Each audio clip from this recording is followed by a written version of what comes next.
Android app does not allow you to create categories. So for that, I need to use a website. So I just upload from the website. Hmm? So everything on Wikimedia Commons needs to be on a category, right? So I think contributing from the website is easier. Any other questions? Anything else? Yes. That's how co-maps and Osmand work. You just download the data for the state or the city, and you can use it offline then. And similarly, from I've given the resources I've given, the links I've given.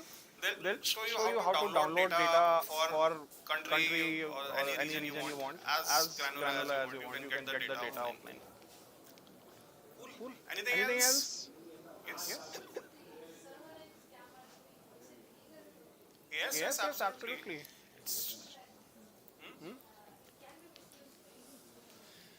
First, we have like I pretty much expect this question.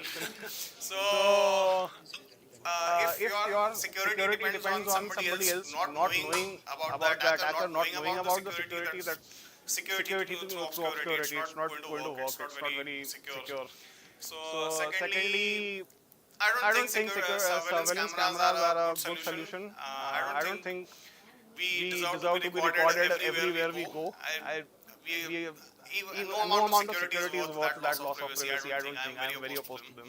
So I'm documenting them. Hopefully, this information leads to them being taken down someday. Also, more policing, more surveillance cameras, that does not fix crime. What fixes crime is social programs which prevent crime at the root cause. All okay. Thank you. Thank you all.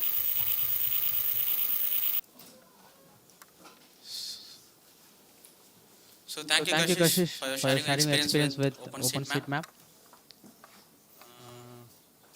So we So would we like would like to to welcome our welcome next our next speaker, speaker, Jasleen Justine Jose. Jose.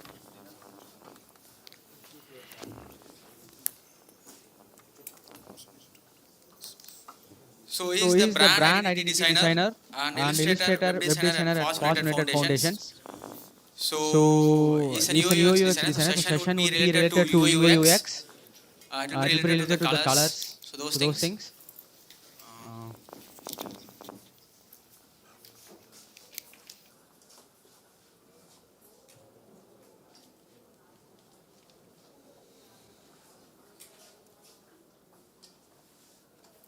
So so before we before we go to the go to the session, session, the guys the who are guys who sitting are here. sitting here. So who is So here who at is the here at the IIT Mirror IIT for the Mirror first for the time? first time? Okay, so how was your How was your experience? experience? How's your How's your experience with experience with during in the during in the gate gate during the during check-in the check-in process? process? So you So parked you your parked your vehicle at vehicle at outside and you outside came and by you came by bus. bus. You should have Should walked have it walked it inside. inside. You walked in. Walked in. Pleasant and Pleasant peaceful. and peaceful. Others, Others, shuttle shuttle service is service is okay or okay or else else how was how was not fine? not fine.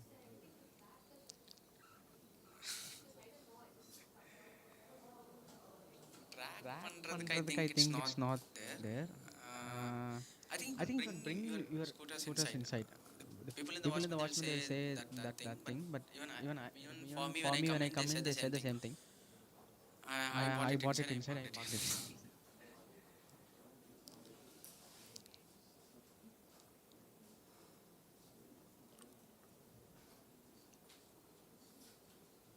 So and then So and for then for Foss, Foss, free and free and open open source, source, who's here at the who's here at first the time? first time? Contribution. Contribution. See. See, Others, others,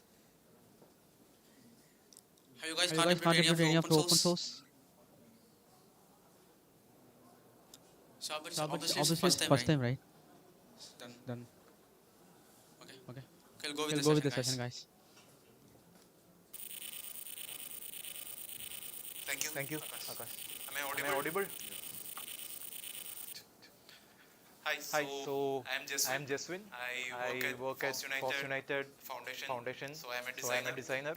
So So how how many many of of you you are are here who are here who are interested in interested in design design and and who are who are interested in interested design in and design and development both? development both?